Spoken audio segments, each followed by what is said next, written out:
glory, King of peace, King of all power, King of kings. Yes, you are our help in every hour. We make our boast in our God, strong and mighty. We have the authority to rupture the atmosphere. Rupture the atmosphere. Woo! Where my warriors at? Hey! We come to rupture the atmosphere. Break it down and pull it set. We have the authority to rupture the atmosphere. And it's so we trample and dismantle every wicked scheme of the evil one. Put your armor on, stand up and be strong. For the battle is already won. He is the great God. He is the great God. He is the great God. He is the great God. He is the great God. He is the great God. He is the great God. He is the great God. He is the great God. He is the great God. He is the great God. He is the great God. He is the great God. He is the great God. He is the great God. Great God. Great God. Great God. Great God. I hear you. Great God. Great God. Hallelujah. Great God. You're better now. Great God. Great God.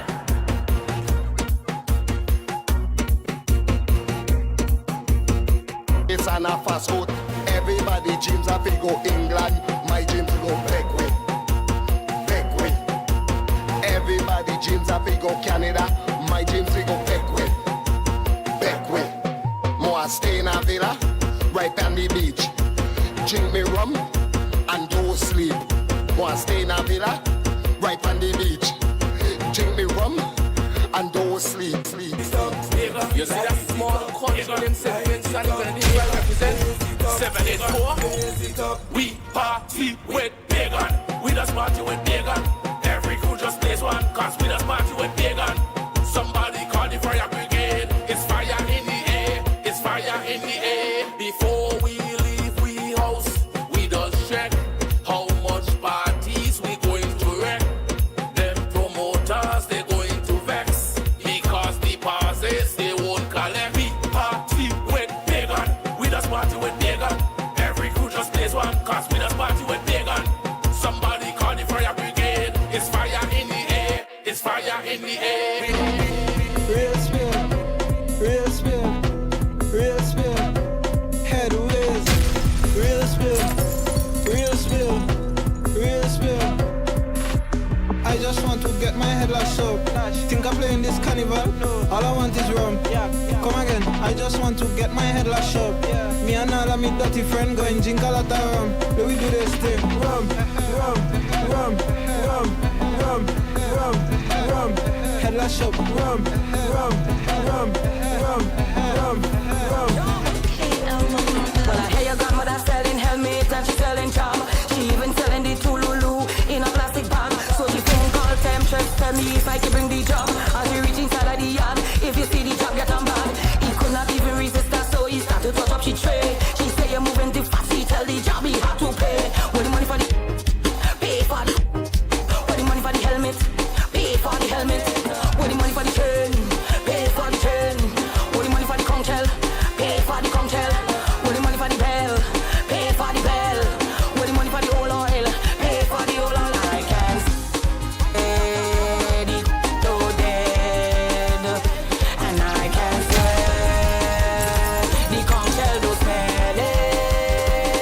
Ball on the ground, it's kukulukuluku on the road. It's kukulukuluku on the road. It's kukulukuluku river road. Miami Labor Day Parkway.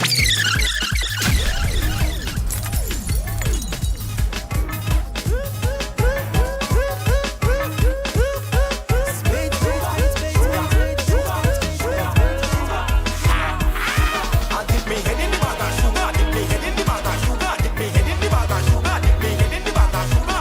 It's sweet in me, sweet in me, it's sweet in me, sweet in me, it's sweet in me, sweet in me, it's sweet in me, sweet in me. Dip me head in the bag of sugar, dip me head in the bag of sugar, dip me head in the bag of sugar, dip me head in the bag of sugar. It's sweet in me, sweet in me, it's sweet in me, sweet in me, it's sweet in me, sweet in me, it's sweet in me, sweet in me.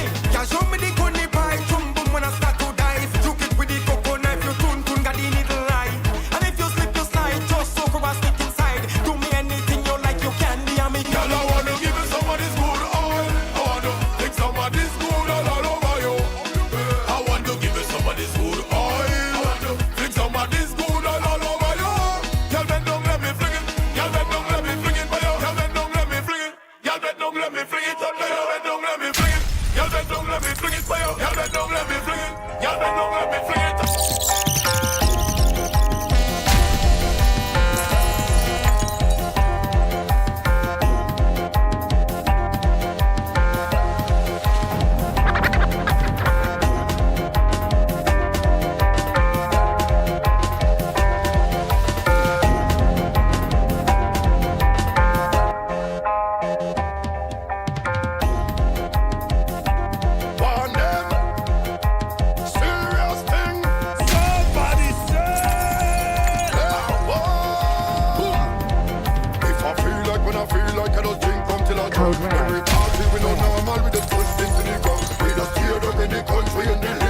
when souffle Europe. The whole place Europe. Like when souffle Europe.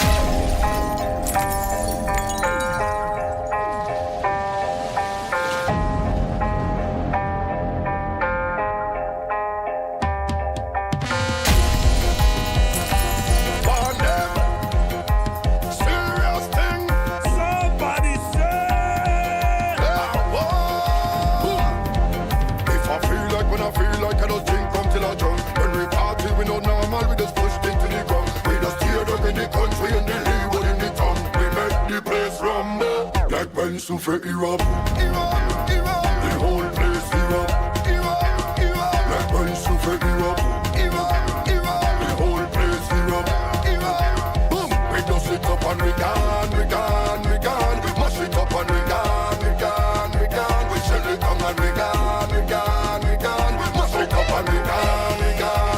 Somebody say, point of us all and run, look the ashes are gone. Point of us all and run, look the fire come.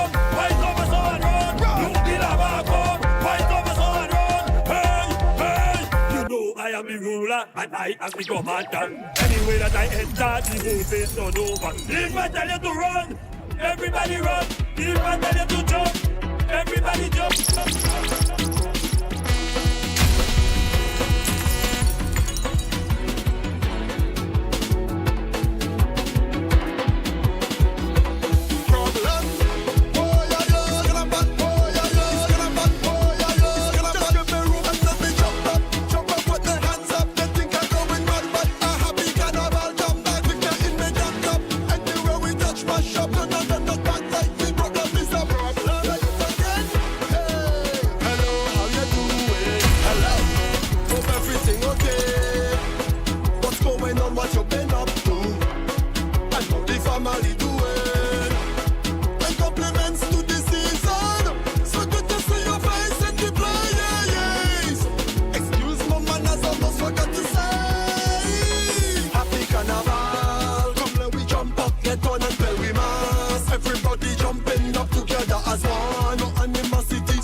rain. I'm telling you, hard work without the smart work. It now work.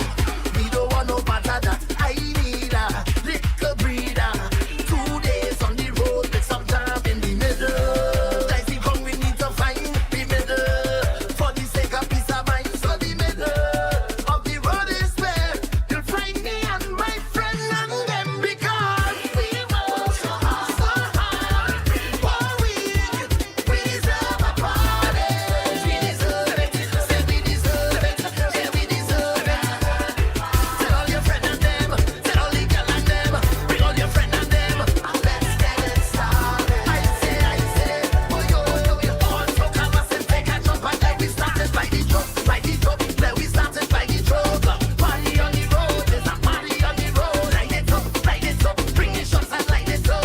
Party on the road, there's a party on the road. Look at lights.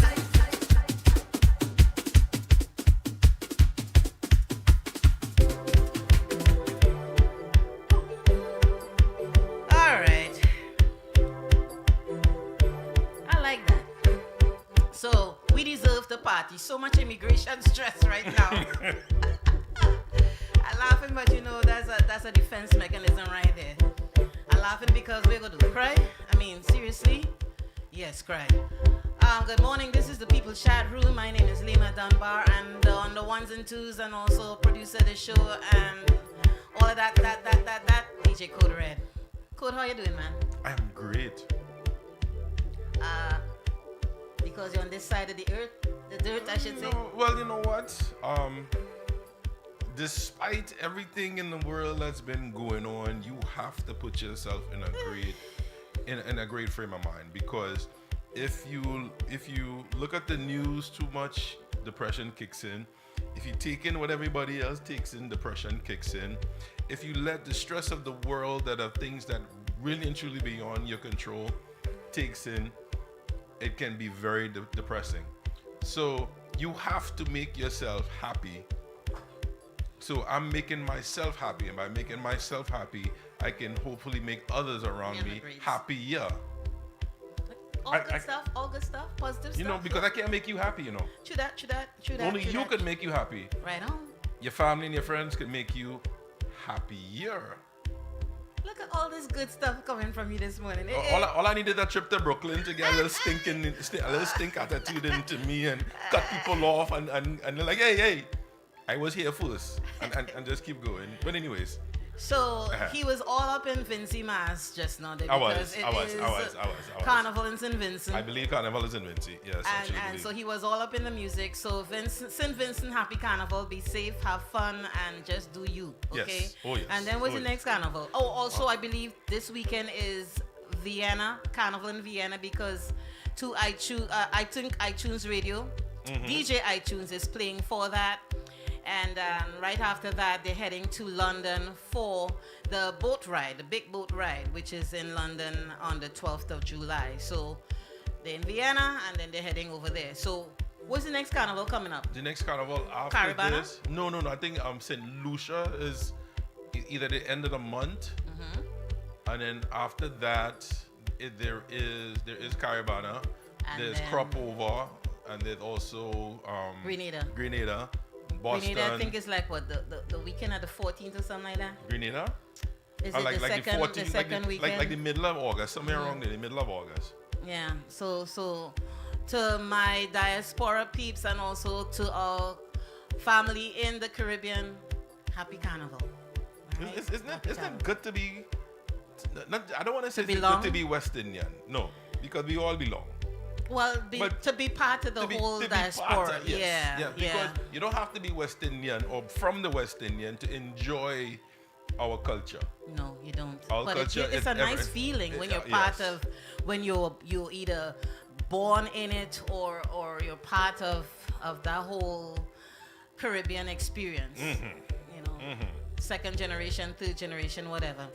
Hamidullah, how you doing? Good morning. Mr. Olade Banks, good morning. And also Angus of Spice Concoction. Thank you. Good morning. So Angus has been sending us some really, really good guests. And the one that's on today, on the second hour of the show, is Richardo Keens Douglas. Now, if you all never knew about Mr. Richardo Keens Douglas, that last name sounds familiar, right? Because his brother is Paul Keens Douglas. Yes. But Richardo Keens Douglas stands in his own.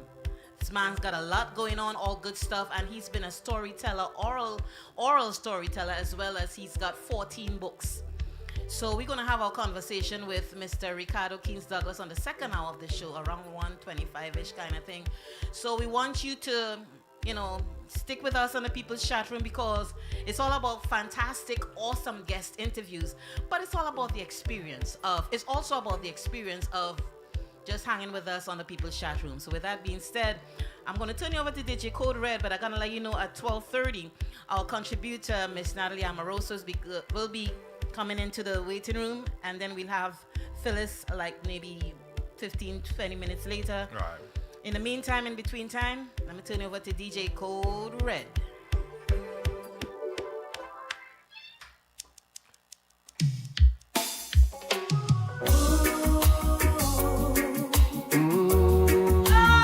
She said that this is my home. Hola de back. Check this out. This is so sweet. Come on now. New music. She said that this is my home. Ooh, this is my home.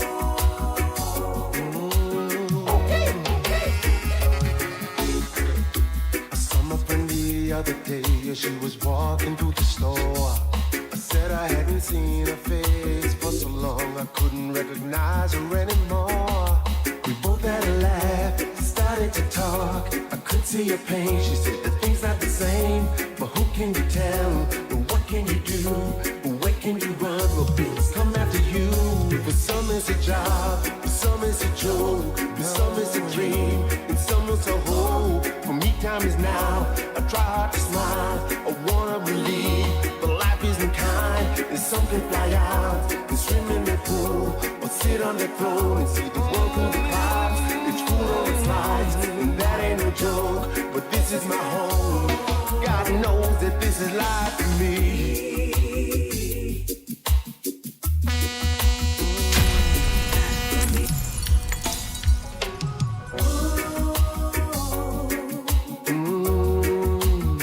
Ladies and gentlemen, it's brand new by the man named Olade Banks. It's called My Home. She said that this is my home. Hey, it is with family, So, we always look out for your family. And Olade Banks, he's become family over the years. Hamidullah, you too, because we do play your music. But it's just so nice when you connect with people and they have good music that you can connect to. Mm-hmm. So listen to this new one by Mr. Olade Banks. My home. She said that this is my home. Ooh, this is my home.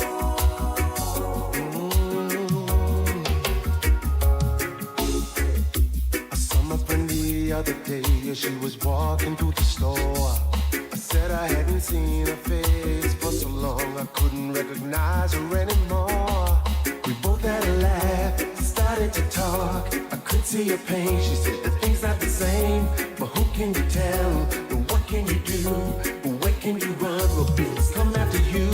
For some it's a job, for some it's a joke, for some it's a dream, and some it's a hope. For me, time is now. I try hard to smile, I wanna believe, but life isn't kind, and some can fly out and swim in the pool, or sit on the throne and see the world through the clouds. It's cool on its lights, and that ain't no joke, but this is my home. God knows that this is life for me.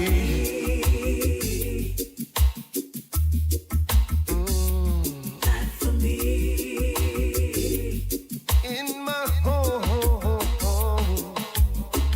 She said that things will never change, cause they've been falling for so long. And now a son can get the help care that he needs. God knows it feels so wrong, but they're building more roads, and airport is new, and driving new cars, and I can barely buy food. They tell me to vote, but what does it mean? And who even cares? And who will be seen? They promise us jobs, selling us hope. They're killing our dreams and giving us roads. For me, time is now. I try to smile, I wanna believe, but pool or put up a fence so we can see from the road. It's food on the slides, but that ain't no joke. And this is my home. God knows that this is life for me.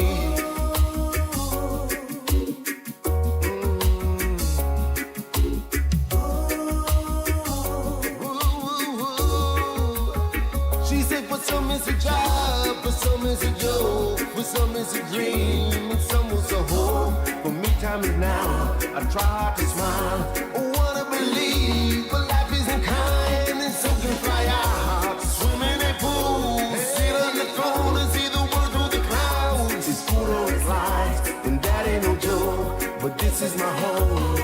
God knows that this is life for me. Ooh, in my home. Yeah, this is life for me. Ooh, in my home. She said they promised a job, we're losing our homes. They're killing our dreams and selling us whole. In my home. In my home. Been together for a while now, growing stronger every day now. Feel so good and there is no You know we're gonna get blocked. I will stay with you. But I love this. As each morning brings a sunrise. So when we and get the blocked, flowers please bloom in go straight springtime. to the YouTube All channel my or love and you can rely. I will stay peoplechatroom.com for the with you. stream. Oh, I But you will can hear the stay show live with on you. iTunes Radio. Through your ups and your downs, I will stay with you when no one else is around. And when the dark clouds arrive, I'll stay by your side. And I know it'll be alright. I will stay with you, yeah.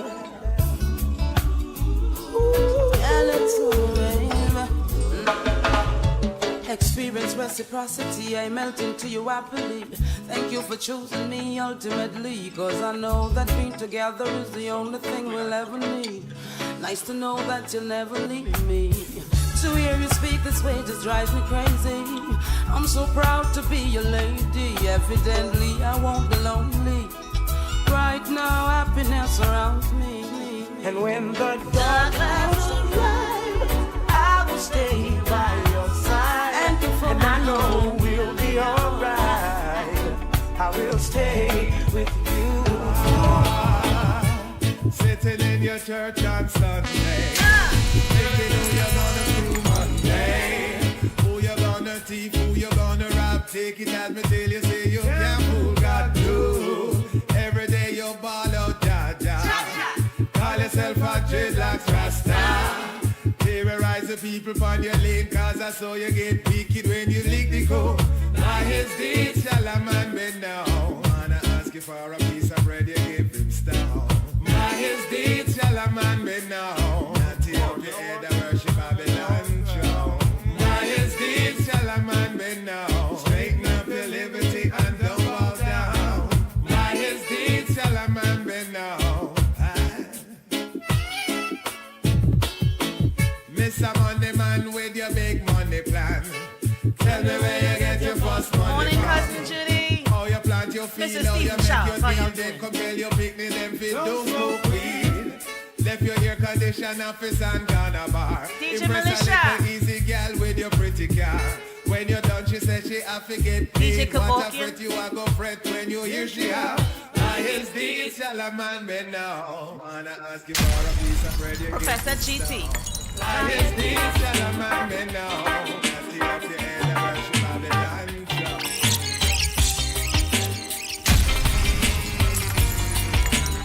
Yeah, man. You're listening to the People's Chat Room, live on iTunes Radio, live streaming on our YouTube channel. Please subscribe. And thepeoplechatroom.com. Right now we're live on Facebook, but you know Facebook does get in the feelings, you know, so hey. We want to remind you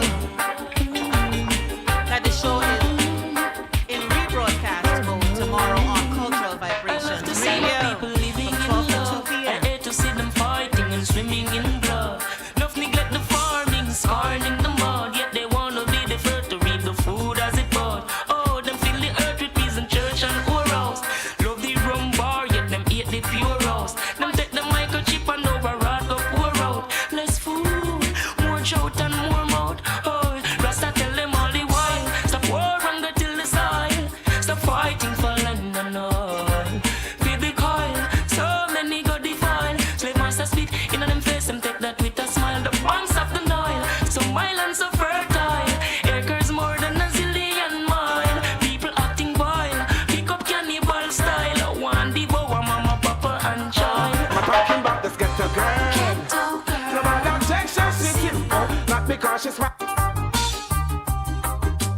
So we've got a list of the carnivals here from Angus. So a couple of them have already gone, including Cayman, St. Martin. So Grenada is on August 1st through the 12th. Barbados crop over is July 30th to August 5th. Antigua is July 25th to August 5th. Oh, yeah.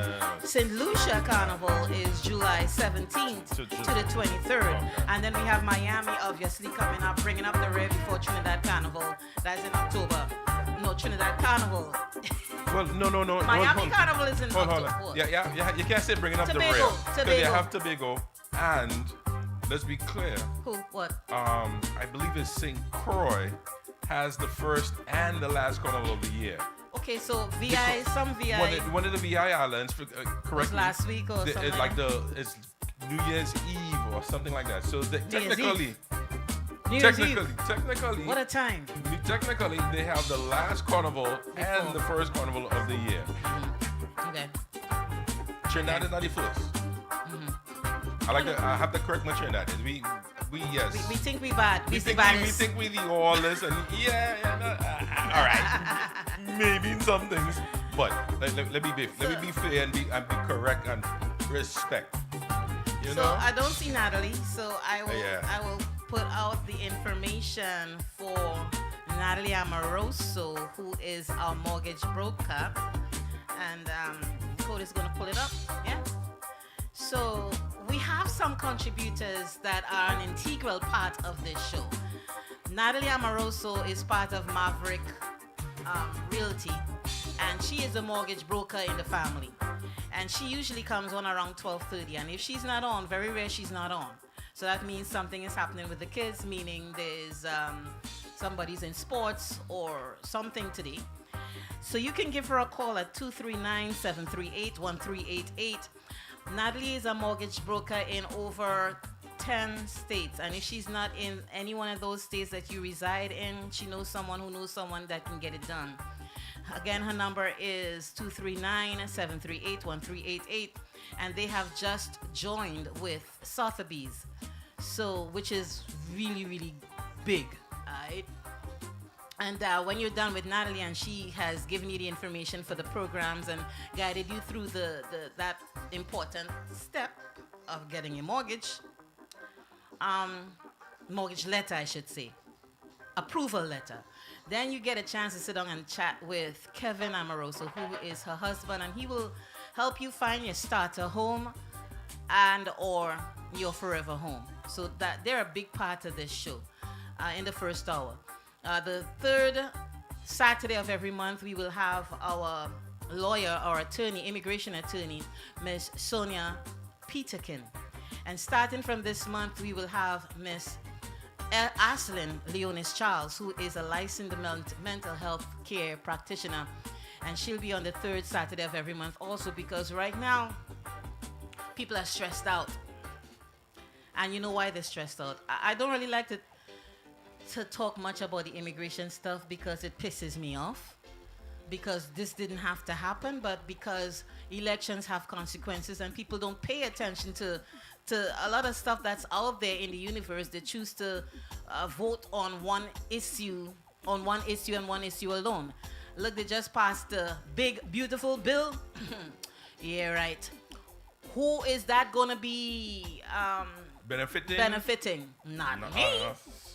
You gotta be making six figures. Not even the 1%. The 0.1% would see the benefits to this.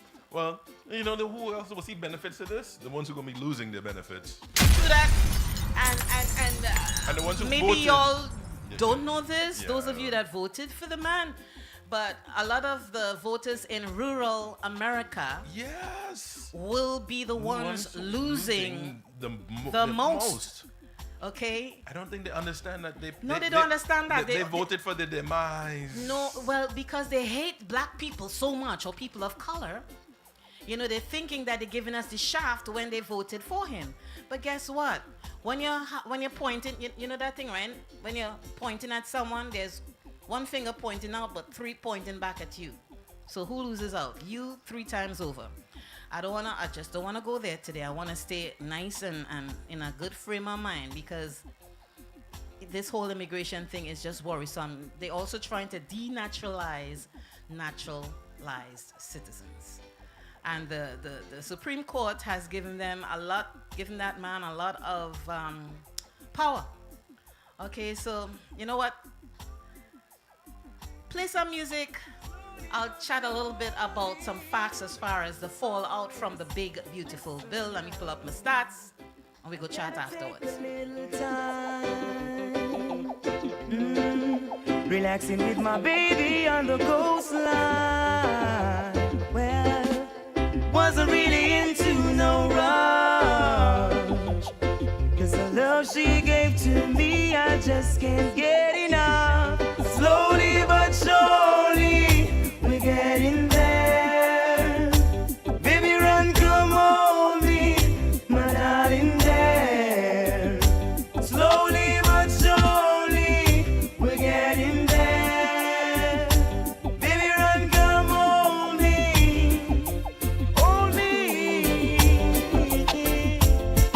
I've been caught up in your world from the moment that I laid my eyes on you.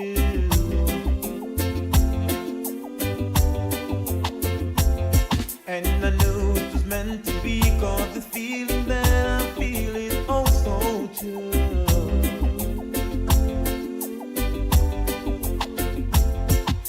I never met no one quite like you. You're a special lady, thing to make me say it what I do. I can't wait to hold you in my arms, and I won't let you go. I can't wait to fill you with my charms. Gotta let this love flow. Leave her, let her find the man she needs to please her, satisfy her every need. Just leave her, let her find the man she needs to please her, satisfy her every need.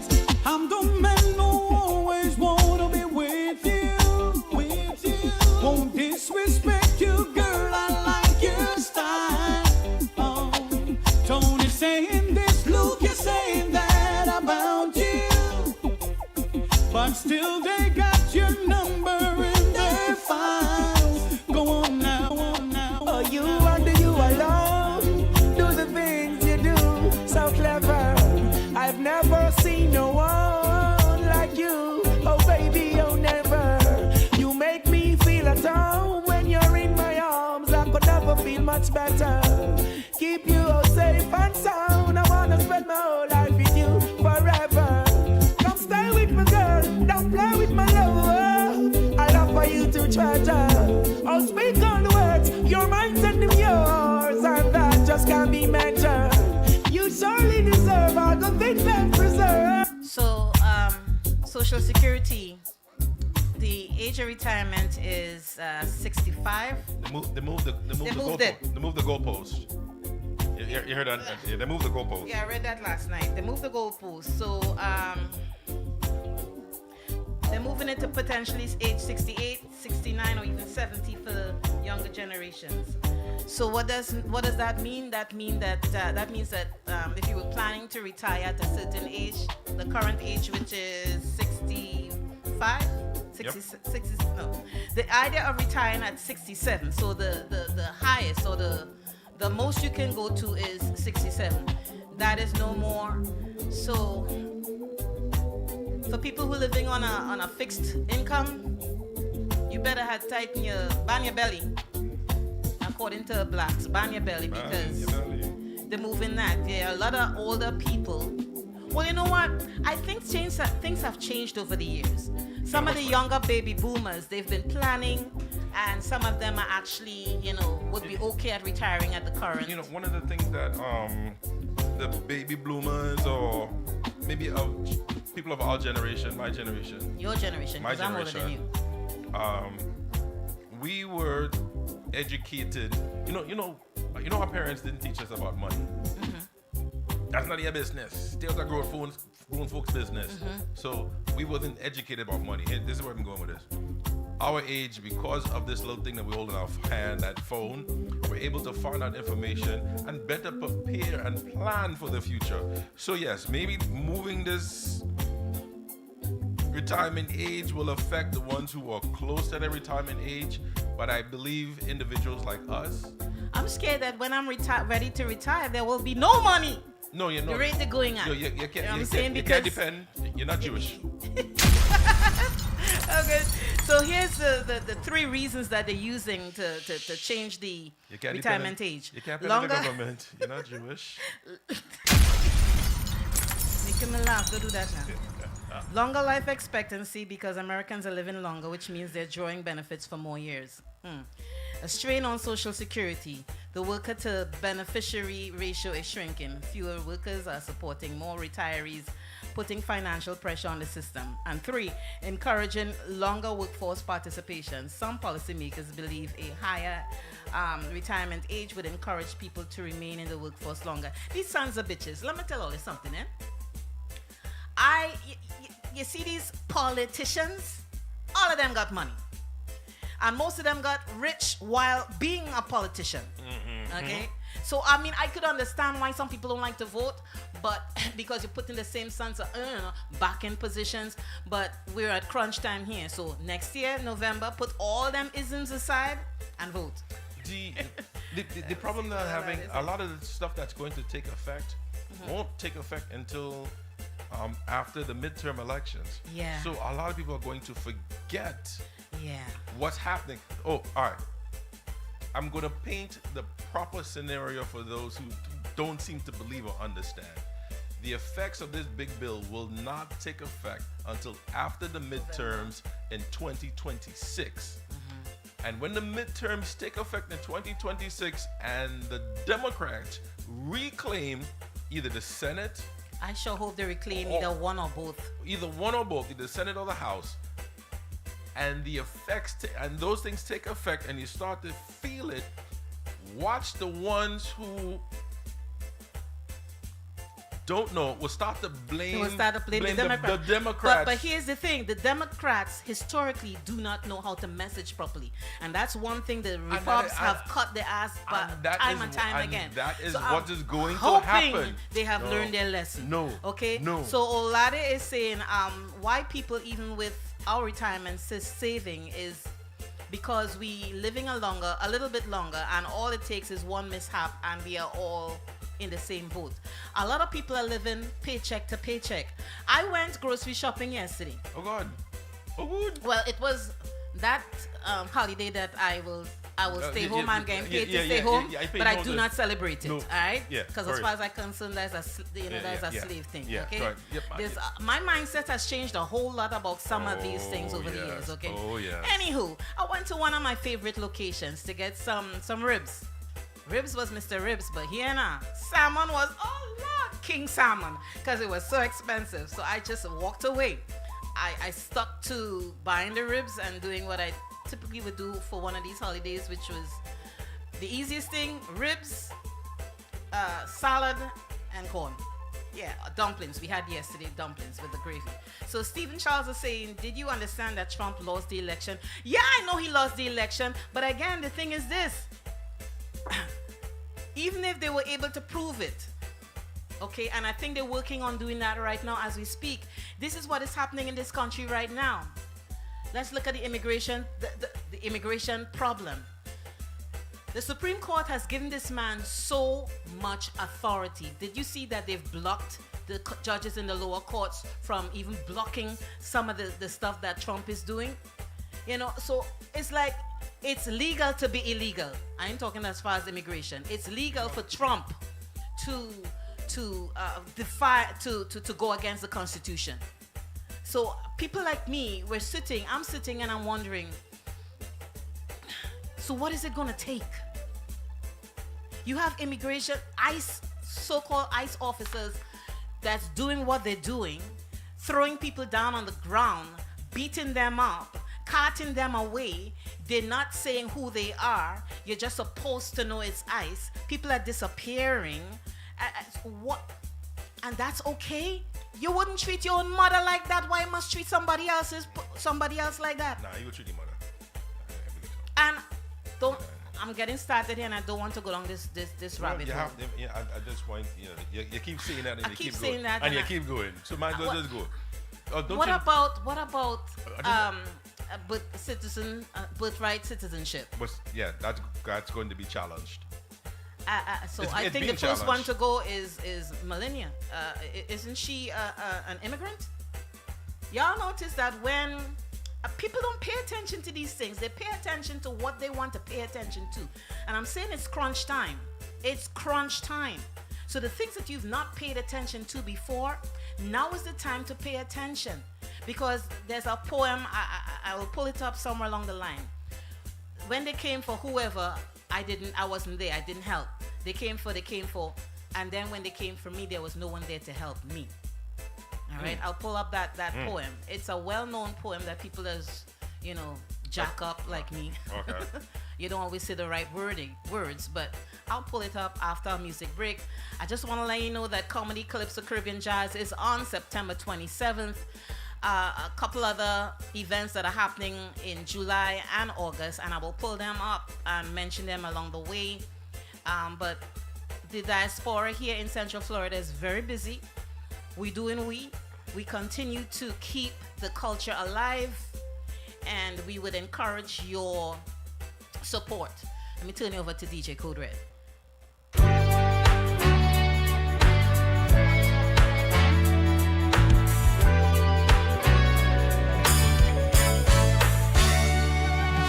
Woman, I can hardly express Kevin Carter. my mixed emotions and my thoughtlessness.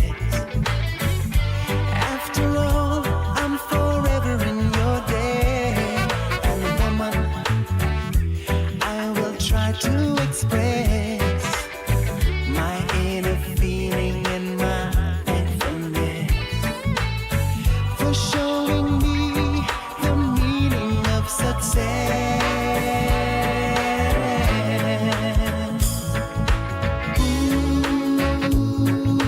Code Red.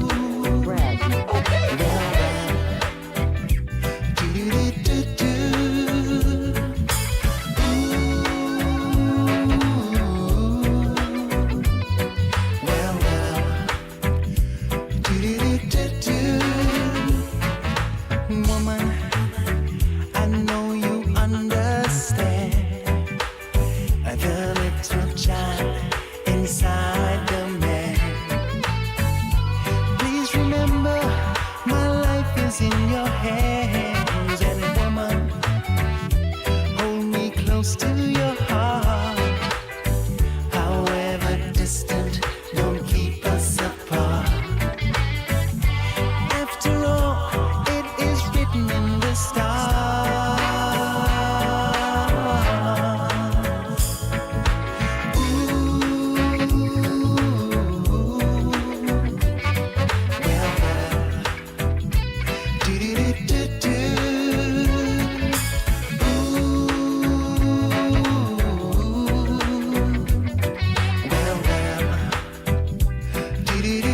The music of Mr. Kevin Carter. Woman, Yeah, man. please let me explain. I never meant to cause you sorrow or pain. So let me tell you again and again and again.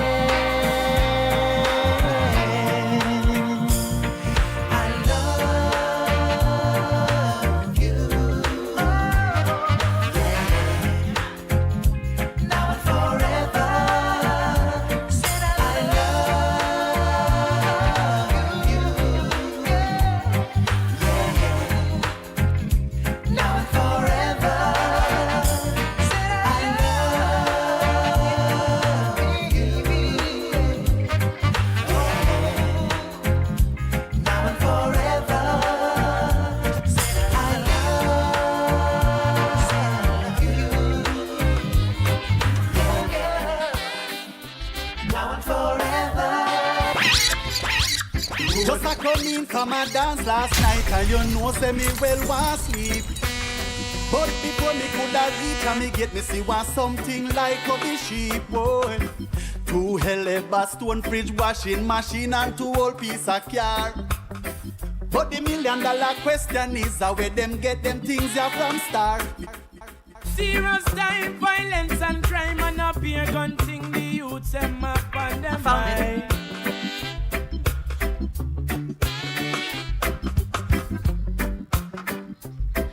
First they came for the Jews and I did not speak out because I was not a Jew.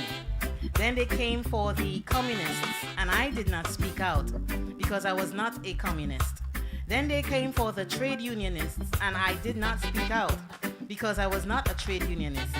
Then they came for me and there was no one left to speak out for me. This is an old poem from Pastor Nimola. January 14th, 1892, and he died on March 6th, 1984. So first they came for, well, they're always coming for black people, right? Mm-hmm. They're always coming for we, you know. Then the Hispanics started, they took the ball and they sped it up a little bit more when they voted for him. And now they're coming for them. They've been coming for them. And now I understand they're coming for us. Because there's a video out there of a young 20-something-year-old in the Brooklyn location. I don't know if you saw that. They pulled him out of his car. And he is a citizen, born and bred. They cut his ID card in half. That's an illegal offense. Defiling any document is illegal. But they did it because they feel they have the power to do so. Well, have you ever thought about where all that money is going? Oh, they took money from FEMA. Don't you know that the new budget with ICE is larger than the defense budget? No, I don't know about the defense budget, but it will be larger than quite a few nations around the world. Because the focus is to send us all back. They took away funding from the Department of Education, from FEMA, and what is happening right now, we have storms galore. There was some flooding yesterday or day before yesterday in Texas. Over 20 people lost their lives. They're saying that they're calling FEMA, they're not getting any responses. Why don't call Cruz? Call it. Why don't you call the man who voted for this shit? Call Cruz. Cruz? Yeah, they're on Ted Cruz. We name. Why want all?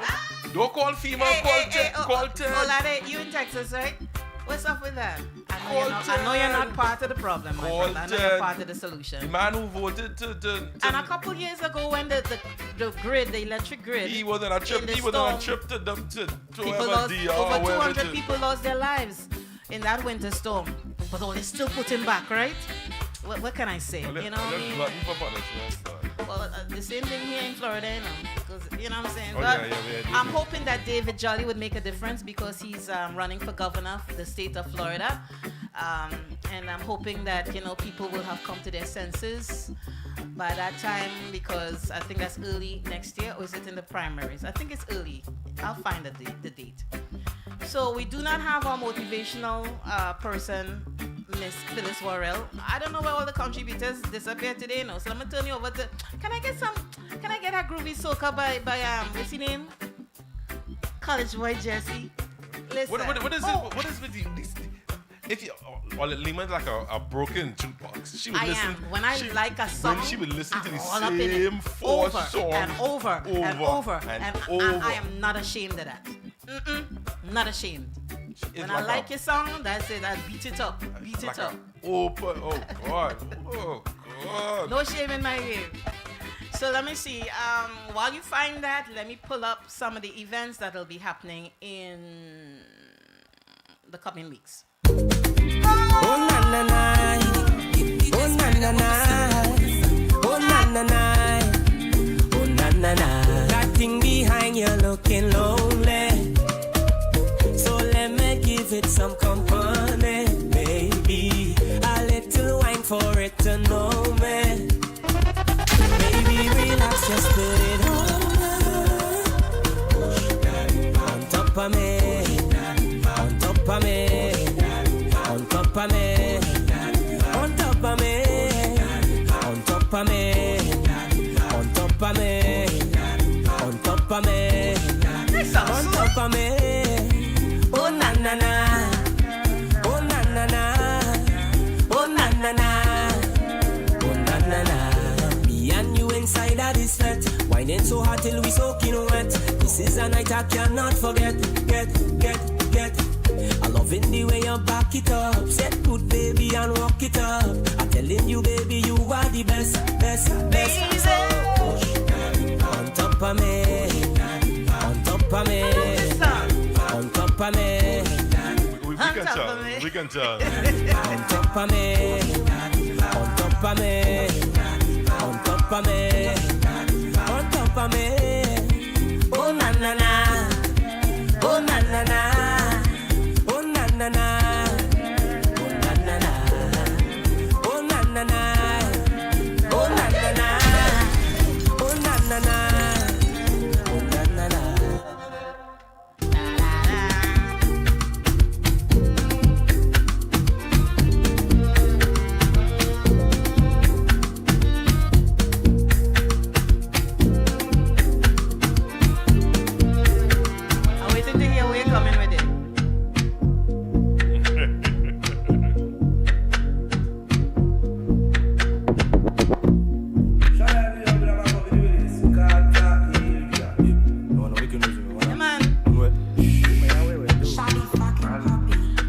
Saturday we're gonna have MX Prime as our guest. Looking forward to that. We're also gonna have some all our guests are the Bum Diggity. I wanna say thank you again to Angus from Spice Concoction for sending some of the best of the best from the island of Grenada to us. Hence Mr. Richardo, KEENS Douglas as our guest today.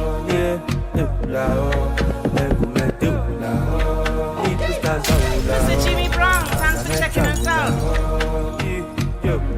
on the Facebook page. Remember, we are live on iTunes Radio.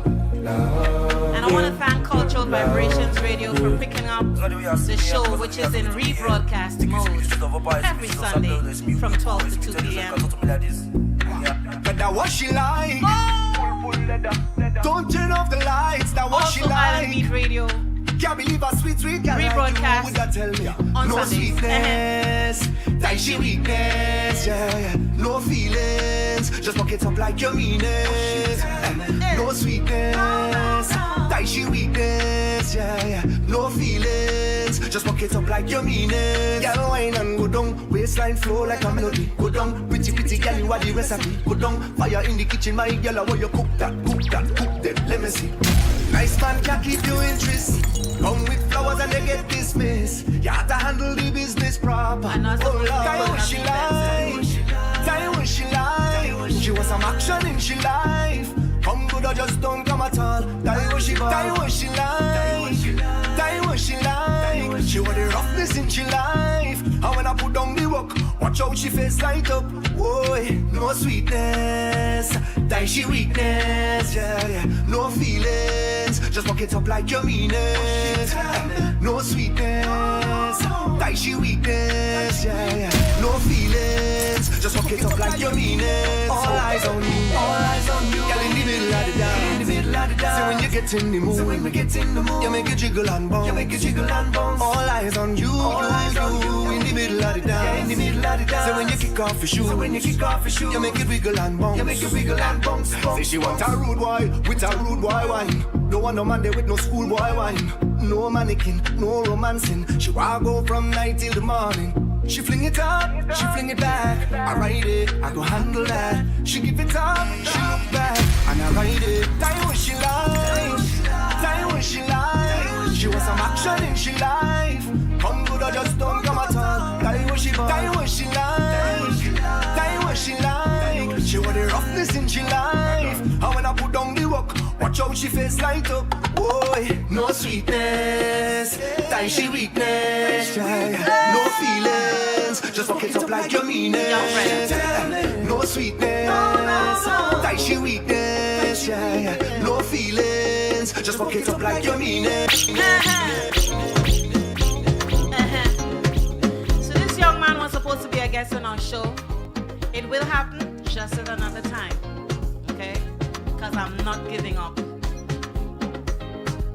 So you know what? Let me talk after this song. I can talk? Okay, all right. So on August 23rd, the Trinbago Association is having their dinner dance, Independence Dinner Dance. And that's on August 23rd. I will be the MC. I'm trying to, man, you know, these locks doesn't, oh Lord, it's part of the process. So that's on August 23rd. And I will be the MC. Lenny Morgan is going to be the entertainment. And they will have the Consular General of Trinidad and Tobago, Miami. He's going to be there in attendance. That will be Mr. Bruce Lai. We will be hosting Mr. Bruce Lai on the 16th of August at the Episcopal Anglican Church in Kissimmee. We felt that it would be good to have or allow people to meet Mr. Bruce Lai, so he will be in attendance. I also want to give some props. This is a segue for me to give props to my nephew, Sean Sobers, who is the Minister of Foreign Affairs of Trinidad and Tobago. Yeah. I'm showing off. That's okay. Then what's coming up? We have Comedy Calypso Caribbean Jazz on September 27th. We also have on August 30th, Trinidad and Tobago Independence, and there's also Tobago John's birthday. And guess who's going to be performing live? Scrunter, right? And that's August 30th, Saturday, 6 p.m. until midnight. We'll share that information later on. It's $65. Put your money away because that will be a really good event to come to. And on September 27th, another good event to come to would be Comedy Calypso Caribbean Jazz. The last installment was in April, where we had Mr. Olade Banks. We also had John Arnold from Tobago. Designer was our headliner. And I did my thing. This time around, we're gonna have Tigress. Me doing my thing, Lady Q doing some spoken word, and our MC and comedian for the evening would be John Tobago Joseph. So again, it promises to be a really entertaining evening. Let me turn you over to DJ Code Red while we get ready for our guest for today, Mr. Richardo KEENS Douglas. And I will read a little bit about him in a few.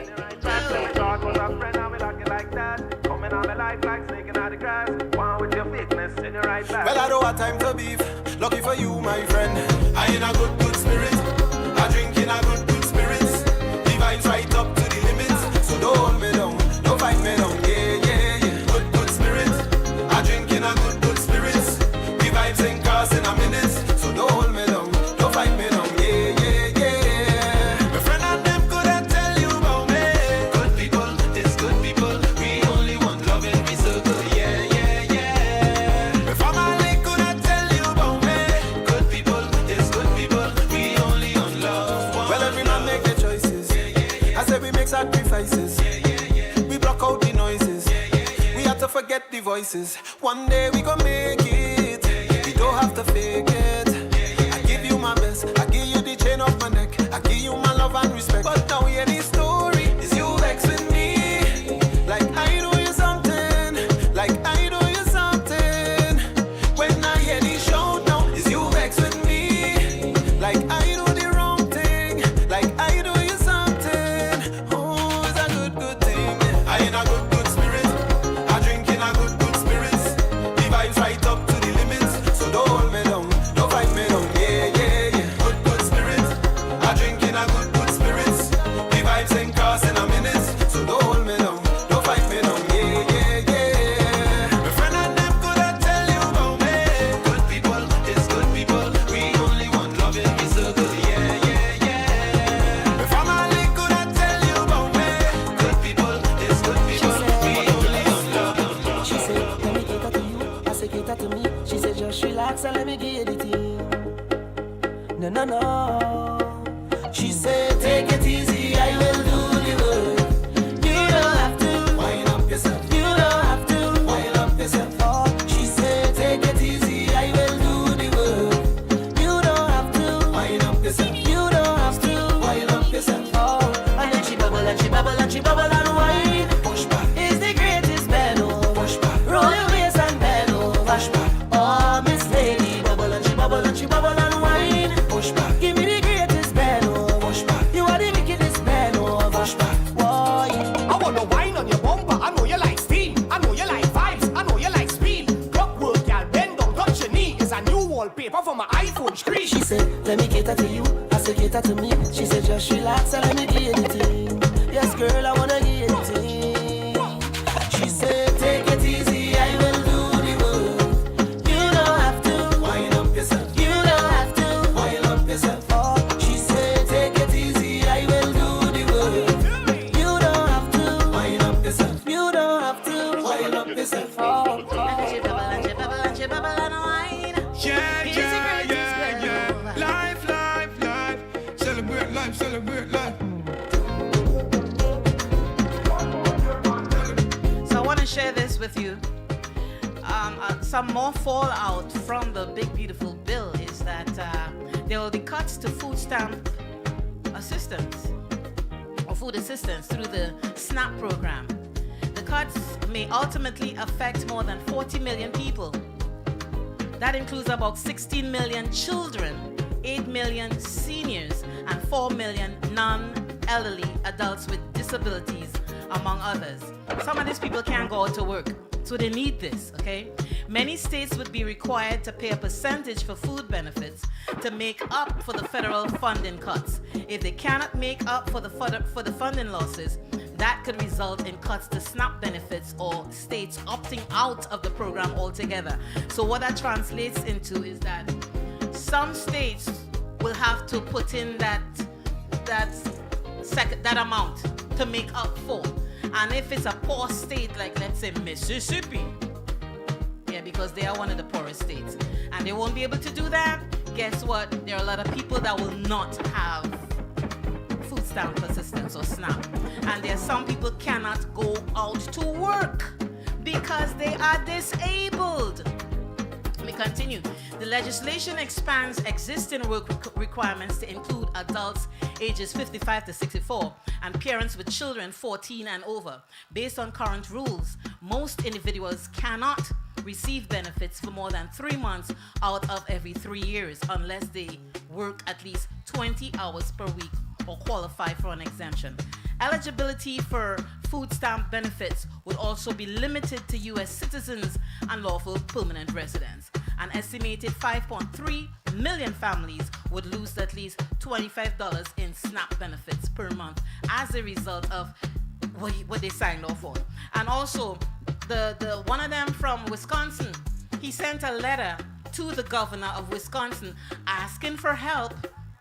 And this was on Wednesday before they signed off on it, asking for help because Wisconsin is in danger of losing rural hospitals. And guess what the fool did? He sent that letter out on the Wednesday. What did they do? On the Friday or Thursday, he signed off on it. So a lot of them know the fallout, but because they are okay with bending over backwards to support the king, they went ahead and they did it. I mean, come on, man. We're supposed to be our brother's keeper. They put you to represent them in politics or in that state or whatever, that to represent them. And that's what you're doing? Straight up? Oh, man. Right, Code? Oh, Lord. Anyhow, I did say I was going to find some information. I'll pull up the information on Mr. Richardo. Let me help her make my KEENS. millions, yeah? What is it? Let me help her make my millions. I'm telling you, we need to be part of that income bracket. We're working on it. Trust and believe that. We're working on it. We go get there. We get there. Okay, let me pull that up. Give me some music while I pull it up. Na na na na na. Yeah, bad, yeah, bad, yeah, bad. Yeah, bad, yeah, bad. Yeah. See one like behavior. I have you on my radar. Girl, I'm watching everything that you do. You're not mine or your major. It's called Saddest. Like a taser. Yeah, major artist, Just Jay. And the man is called Saddest. My girl, you a body with a body or your bad son. Anytime you call me, I answer. My girl, you a body with a body or your bad son. Anytime you call me, I answer. Cause you have the wine, I call me not leaving. I stay in all evening. Stick onto you. Baby, I stick onto you. I stay in the wrong as long as I'm breathing. You know I'm not leaving. Stick onto you. Baby, I stick onto you. Magnet. Your body, your body, your body. Magnet. Have the eyes of an angel. I have you on my brain still. Reminiscing of them things that you did. God made you special. I don't have to question that. And if I get you in nothing, I won't give. My girl, you a body with a body or your bad son. Anytime you call me, I answer. My girl, you a body with a body or your bad son. Anytime you call me, I answer.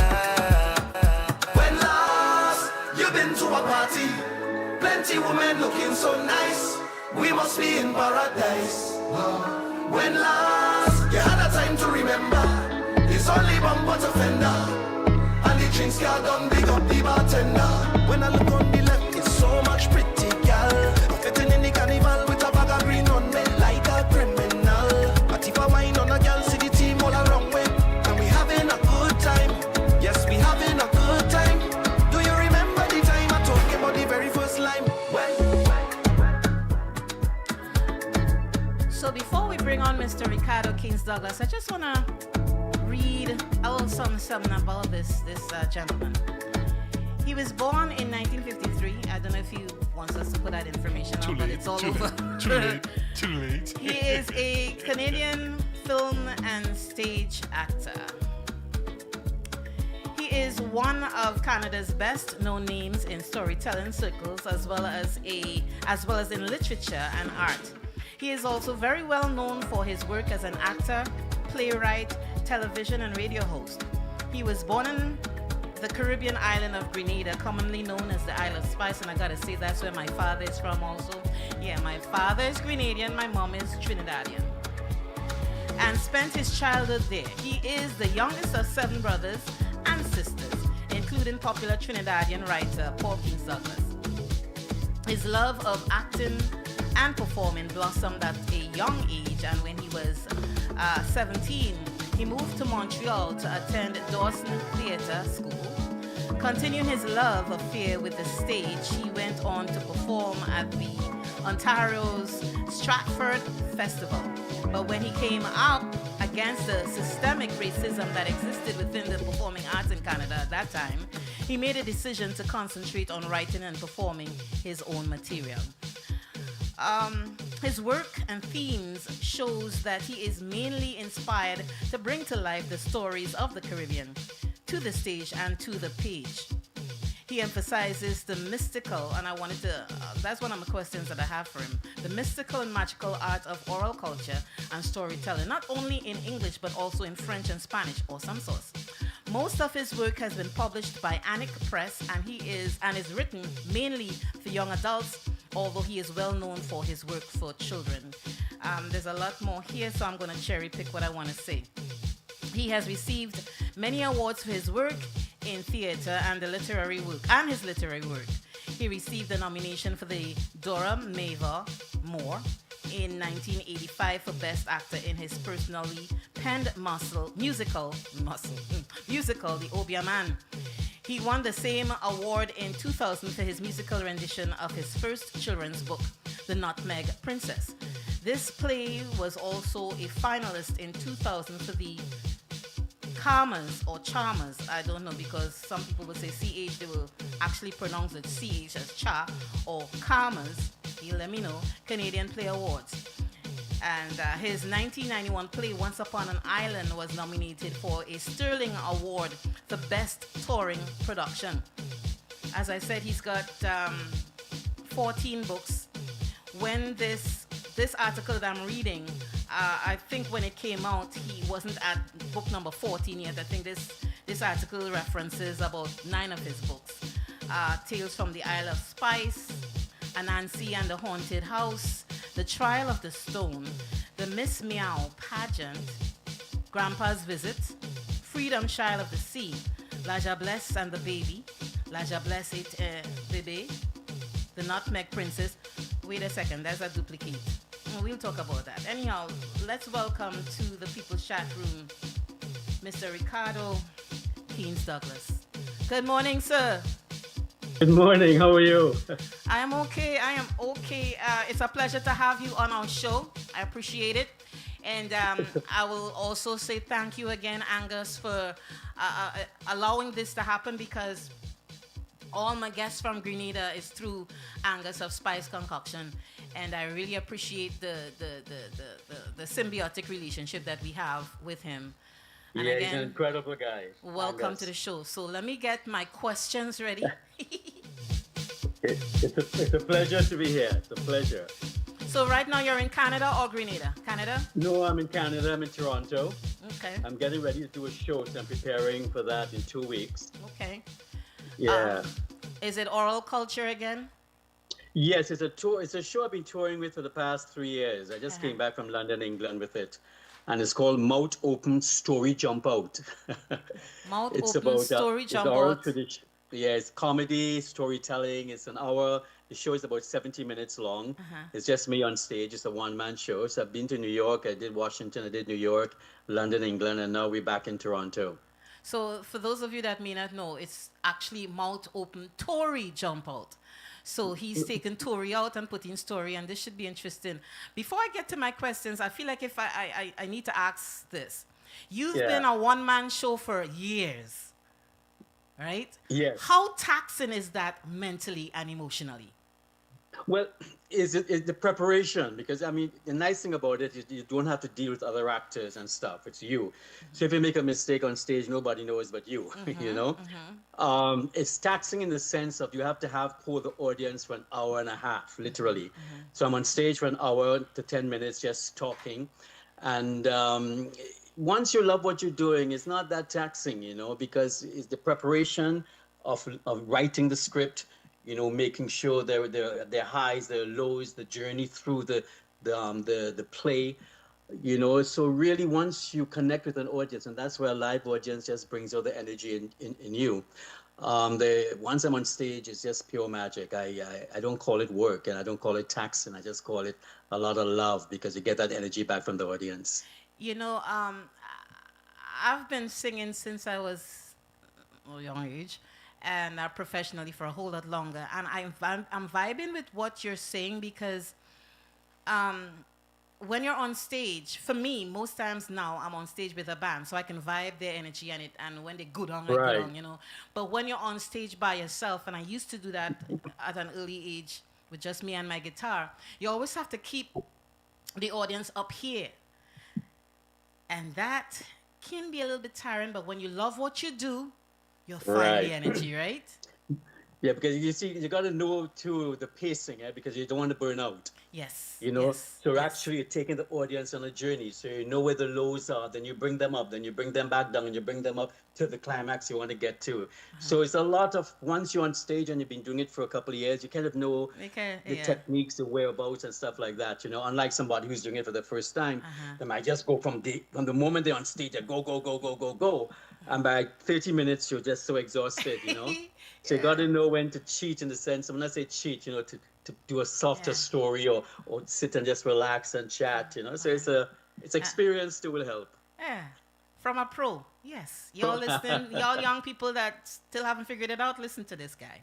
So let's start the questions. Your imagination for storytelling seems to be boundless. What was it as a child growing up in Grenada? Because you left Grenada when you were 17, right? Right, yeah, 18, so what was it growing up as a child in Grenada with all this imagination just... But, you know, the magic about it, my home was full of storytelling. My dad was a real fun storyteller. We'd always come home and you know, he'd always have something to say. And I know growing up in those days in the 70s and 60s and 70s, there was always, we still sat around a table. You know, we would sit and chat, or we sit on the veranda. No telephone. And my dad would always say, I remember when, you know, and the moment, although you heard the story a million times, you know, the story would come out. So there was a lot of that oral tradition. And I personally, that's what I wanted to do with my life. I hated school in the sense of going to school to do chemistry and, you know, physics and stuff. Stuff you ain't gonna use, right? Exactly. All I wanted to do was theater. So since I was like 6, 7 years old, I knew what I wanted to do. So again, that's another blessing. A lot of, you know, once you know what you want to do from day one, it makes life easier. So your imagination, I mean, was always flowing, right? Always. I used to create stories. Why not to go to school? I used to have, I used to get cramps in my hand, and I'll tell my mom, look, mom, I'm getting these cramps. I can't go to school because I can't write, you know. And she would say, go to school. And I'd go into the classroom, and my hands are like this, and I'm acting, man, you know. So since I was young, and I was always the fun of the group. I would always be telling the jokes, you know. Up to today, you know, my old friends always say, I remember you in school when the teacher is teaching, you're in the back designing costumes and writing poetry and that kind of stuff. So it was when you are creative, your mind just goes constantly. That's true. Because when somebody would fall on the street, you would laugh first, then you'll go pick them up, you know. But that is a kind, then your mind will start creating that story of that person, you know. You go home and you think of that person who fell in the street, and then you start saying, I wonder why he fell, you know, what happened, or, you know, was it the shoe he was wearing, or whatever the case may be. So your mind just starts going, especially, you know, the tradition of the full moon nights, you know. We used to say, tell me a story. And the moment you start telling a story, you start creating it. And we used to pass the story along. I would start a story, about 2 sentences. I'll pass it on to my sister, to my brother. My brother will pass it on to somebody else, you know. And that so helps you. That helps you think on the fly. On the fly, exactly. Yeah. Exactly. So my second question is, in the Douglas archives, which is where I got some of my information on you, your approach to storytelling has been described as mystical and magical. Who or what was the initial inspiration for the literary direction you took? Again, the literary direction I took was, I would say, is because of my parents, in the sense of the tradition of passing on the stories. And the reason why, too, the literary direction I took was because that was all I knew. That was how I had to survive, because I could not be a doctor, could not be a lawyer. All I wanted to do was create. And the only way I can start creating was doing my own stuff. Right? So that kind of gave me the impetus. And that's why I keep saying, if you have a gift in you, and you should never force a child to do something that they don't want to do. And I was blessed, because in the 1970s, to tell your dad you want to be an actor in the 70s, are you crazy? You know, they want you to be lawyer, doctor, that kind of stuff. Engineer, and all of that thing. Engineer. Yeah. And my dad was an engineer, you see? Yeah, I read that too. Yeah, but he was a visionary, and he said, that's what you want to do, go do it. So, you know, so I was blessed that way. And then for me to get into the writing was, I mean, I'm jumping the gun here, because when as an actor here, being a black actor, I hate saying the word black actor, because I'm just an actor. Sometimes it came to a point where it was hard getting work in North America. Oh, we'll talk about that. Trust me, I got all them questions lined up for you. Okay, good. So that's what I'm saying. So the literary, I know that. So the literary sense was, it came out of me wanting to do what I love to do. And I found that pathway to get out into the world. It's always good vibes, because I can't think of, there's so many other adjectives, but it's always good vibes when you can do what makes you happy and make a living out of it or from it. Yeah. So it really is. My next question, what do you think are some of the challenges that currently exist for oral culture, both within the Caribbean and the diaspora, particularly within the diaspora? Well, I think one of the challenges we have right now is the influence of the internet, you know, Facebook, the social media. the influence too of the outside forces, because the young people now, everything is instant, everything is a 3-minute TikTok, a 4-minute TikTok. Nobody wants to sit and listen to a story. That's why things like this, radio and stuff, is so magical because, as you know later on, radio just stirs the imagination. Looking at a movie, it's a passive reaction because everything is given to you. So what's happening right now, we are veering away from who we are as a people, our traditions. So I think it's very important. That's why all my stories deal with the Caribbean, all my children's stuff. And they all have a message in it.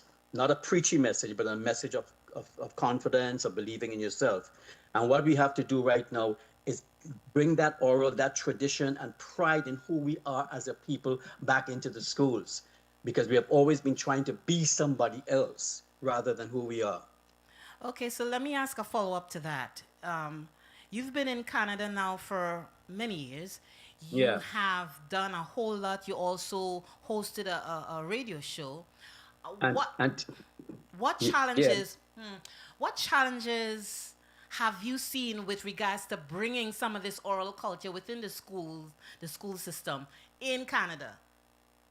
Well, you see, and that's the nice thing about it. In Canada, there's not that much. It is not as, because that's how I got into the schools, through my uniqueness. And that's how I got my TV show and radio show on CBC National Radio, because of my uniqueness and because I started to write about my culture and who I am, right? And that, because of Canada being such a multicultural country, people wanted that into the schools, because there are a lot of multicultural children in the schools who need to see that positive imaging of somebody coming into the school that looks like them, that there's a possibility. And that's why I got my radio show and TV show, is because when things started getting a little tough as an actor, I decided to write my own stuff, right? And create my own work. And I keep telling young people, do not wait for somebody to do something for you. You go out and do it and believe in yourself. And you have to pay your dues. People want to go from zero to hero. Zero to hero. Yeah. So you have to pay your dues. It might not happen today, it might not happen tomorrow, but it might happen next year or the next 2 years. Particularly with consistency, yes. With consistency, yeah. So let me take that response and transfer it to Grenada or any Caribbean island where it's not unique, or is it? Oral culture is not unique in the Caribbean, is it?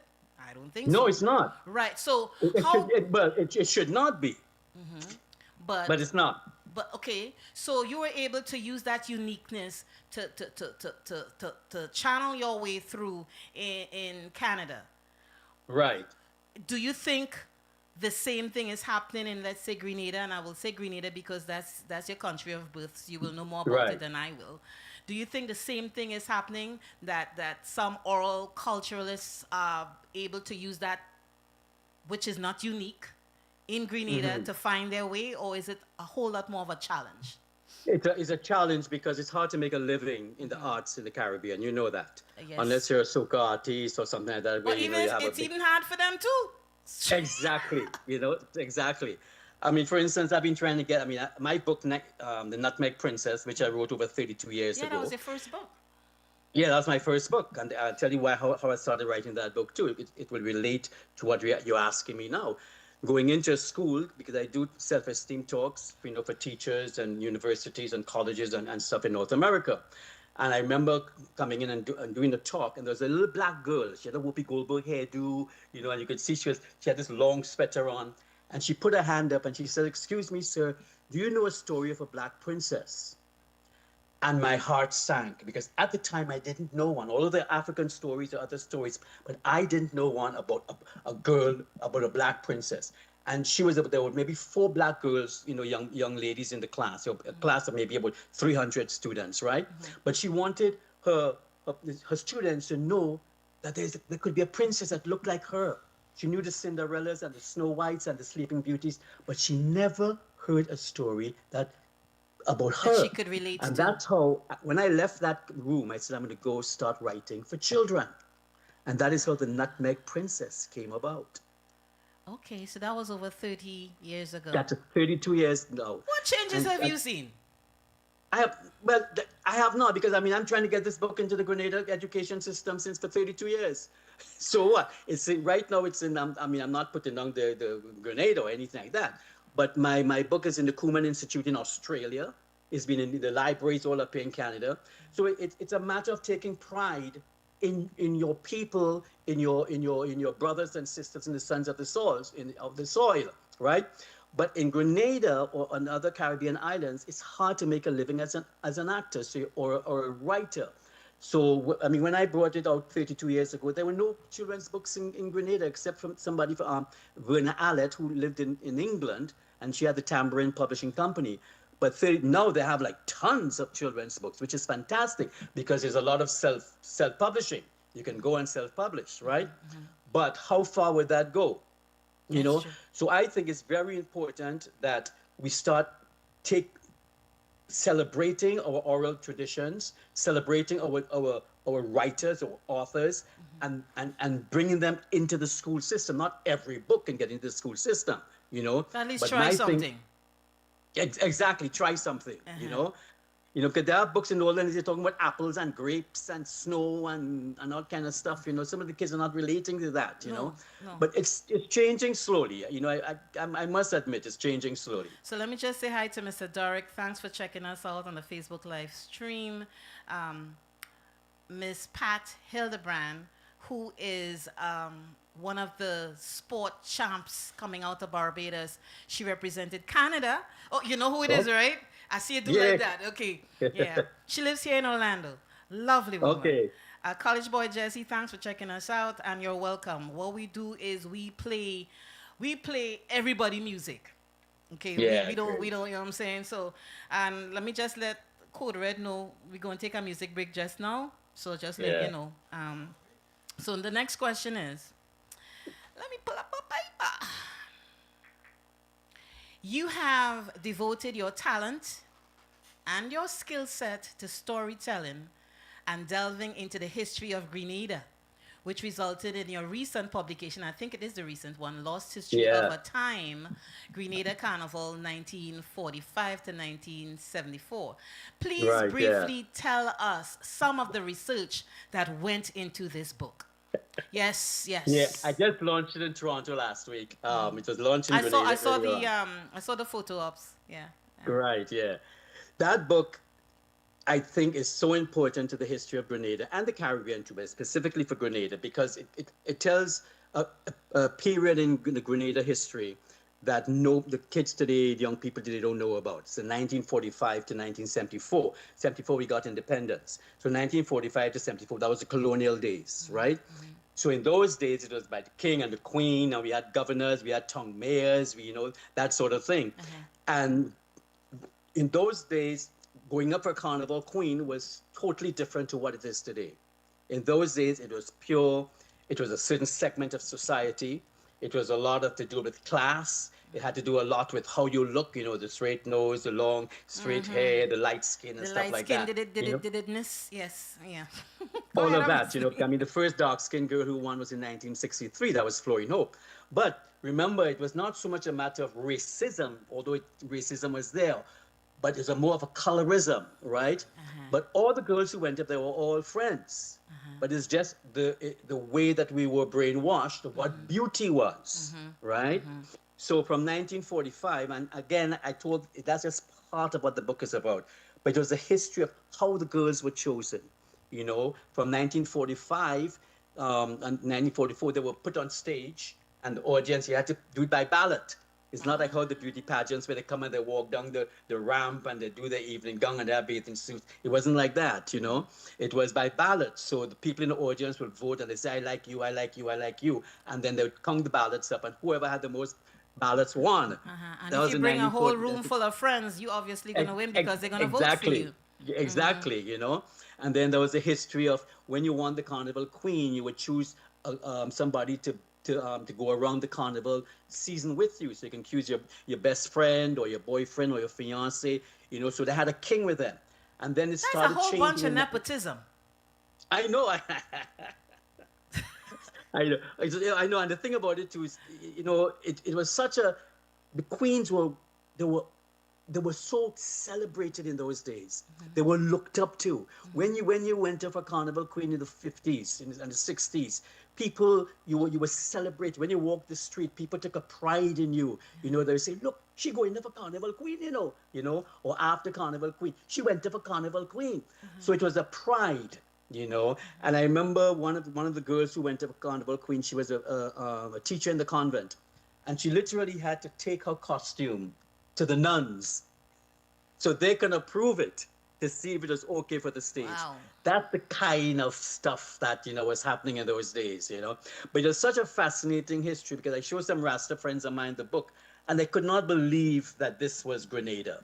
You know, they said, this happened in Grenada? I said, yes, this is what it was in the 40s and 50s, you know.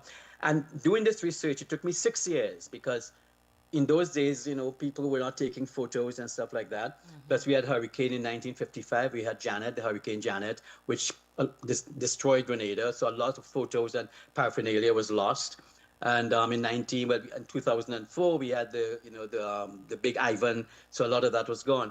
So I have some of the photos in this book, 200, that you would never see in life again. So I was very, very fortunate to get these over 6 years from people who had them in their basement and in their old phone, you know, that kind of stuff. So so this book is pretty recent. I saw 2023. Was I right? No, last year, 2024. 2024. 2023, 24 years, launch in 24, yeah. Okay, so does that competition still exist? Yeah, but now it's like it's like beauty pageant. It's like totally different now.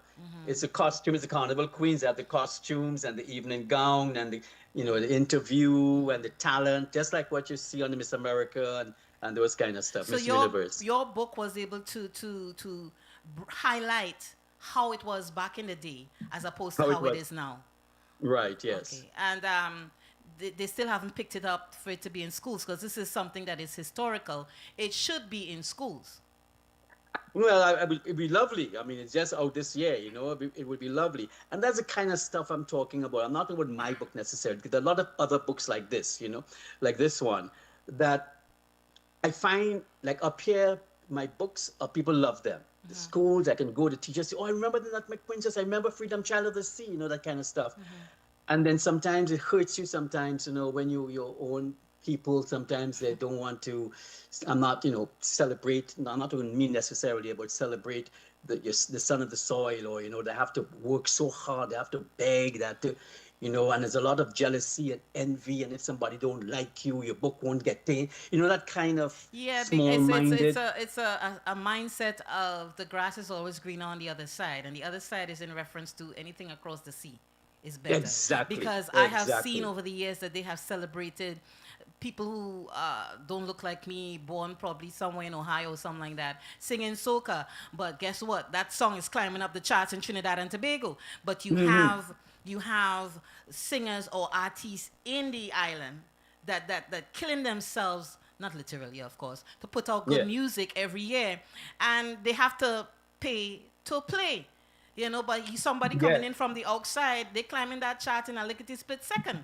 You know, so it's that whole mindset, and I really don't see it changing a whole lot. It's changed a little, but not a whole lot. So we're fighting a system that's been in place. But I agree with you, you know, but I try and set my examples. And I keep telling people that do not wait for people to do things for you. Create your own work. Like I did my own book. It took me 6 years, but I did it. It came out. You know, if you want to put on your show, find a little thing of doing it. Do not wait for people to make you. You know, you have to promote yourself, PR yourself, do whatever it is. And we tend to do that. We tend to sit back and expect people to do things for you. But no, you have to. And my dad told me that. He said, if you can do it yourself, go do it. Go do it. So exactly. Let's take a little music break. Let me tell you, this young man here, he climbing slowly. He's getting up from his chair pretty slowly. This is the producer of the show, DJ Code Red. Hello, DJ. Nice to meet you, man. There's been my right hand for some years now. When we transitioned, before we transitioned to iTunes, right? Correct. And this right here. Yeah. There's my buddy. How you doing? Welcome. Okay, cool. Thank you. You do you. And when we come back on the other side, we'll talk. Amen.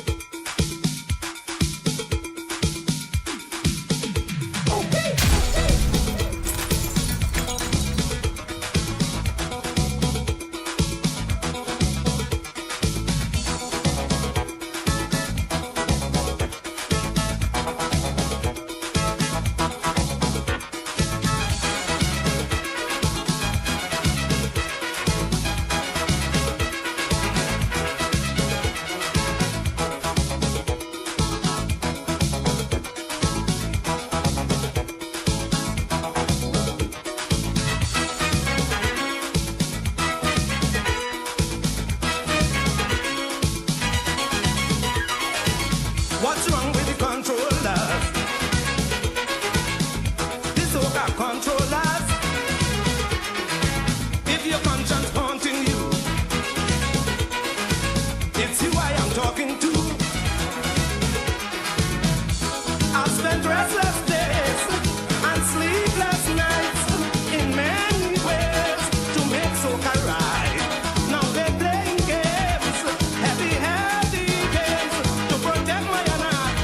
I'm gonna fight like a tiger. Tension in my body, tension in my soul, tension in my belly, my blood running cold. Ease the tension. Easy tension. Easy tension. You ever hear this in jazz? I'm sorry, in jazz? Yeah. You sang it in jazz? No. Theron Shaw, who was a guest on the show some years back. He's a guitarist in Trinidad. He did this in jazz, a jazz soca version. Oh my gosh, singing good. He sounds a little bit by like the one who says about horn. Don't give me no horn. Who that? From Trinidad. He died Black, not Black Stallion. This was Black Stallion. That was Black Stallion. Yes, but there's a jazz, an acoustic jazz version of it that was done by Theron Shaw. So I was asking Code Red if he ever heard it, and he's never heard it. But let's get back to our questions again, ladies and gentlemen. Those of you that are now tuning in, we have Mr. Richardo, KEENS, Douglas. So before I go to my next question, let me ask you this now: have you ever shared the stage with your brother, Paul? Yeah, we did a show, Toronto, Montreal, called Two of a Kind. Okay. Yeah. How long were you on stage for? Like 70 minutes, an hour, what? No, it was a 2-hour show. It's a 2-hour show, just Paul and I, just the two of us, and just really kicksy. It was a lot of fun, yeah. I'm sure he's still... And we always said we'd take it on the road, and go like, travel, but we just never got over it, got into it, because we needed somebody to really do all the legwork, the bookings and stuff like that, But we had a producer here. We did it here to Montreal and Toronto, and it was really, really great. Two of a kind. Yeah, I'm sure he talked about.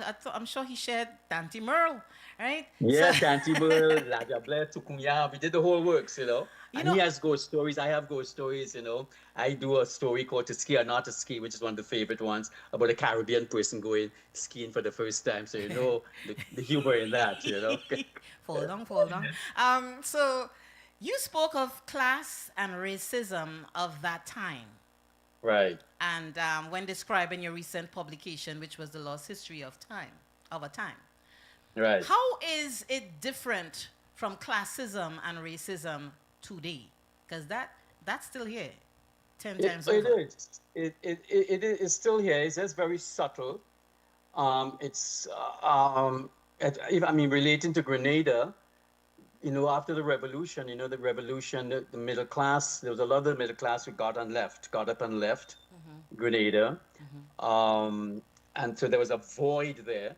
And after that, it was a different kind of thinking, because you had a lot of young people in the 6, 17, 18, 19 years old who had power in the revo, and after that they were lost, and the tradition of passing on stuff, because you had young people making babies and stuff like that, so there was nothing really to pass on. What they were passing on was what they know. You can't blame them, but what's happening now, what's replacing the class is money. It's if you have the money, you think you can do anything. But I believe class is class, and class is not necessarily being a racist thing in the sense of white or stuff like that. It's just a matter of character, because I see young people today and they're walking around, with their pants under their bum and this and the ladies next to them are dressed beautifully, and then they go to this formal party and they have this, and I go, that has nothing to do with finding yourself. It has to do with dignity and character. And when our ancestors fought for freedom and pride, it was about lifting yourself up as a person. So it's really a I mean, there's still racism too, because I don't care. White folks sometimes I have a lot of good friends who are white folks, but it's in their DNA sometimes. I mean, look at what's happening in the USA. You know. Thank you. I was today. going to bring that in somewhere along the line. Yeah, Trump Let me just see. gave them an opportunity, and they jumped on it. You know. It's You know, been they there jumped on hidden and it just bust out. Let me say hi to Exactly. Mr. Chris Yeah, Garcia. Hi, Chris. Mr. Nori, Miss Noreen. Hey, Noreen, how you doing, darling? Yeah, so we have the Facebook feed and I shared it with great. you. And then we have live listeners on iTunes Radio. We have people listening on the website, thepeoplechatroom.com. And also we encourage people to, and I'm going to encourage you, to subscribe to our YouTube channel where all our shows are archived. And tomorrow Definitely. we are in partnership with Cultural Vibrations Radio. So the show is in rebroadcast mode on Cultural Vibrations Radio, which is one of the stations here in Central Florida, and then also on islandbeatradio.net. Great. Wow, that's a wide listening. That's we, wonderful. We do what we got to do. Yeah, it's happening here in this country. Canada, Canada. There are times I wish like if I should be living there instead of here. But Canada is a good country, let me tell you that. It's really I mean, Grenada's a good country too, but Canada is a really good country to live in. The United States is a wonderful country.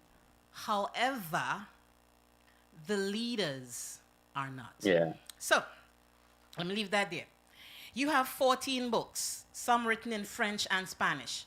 What languages. Yeah. 5? So it's Spanish, French, English, Mandarin, and Italian.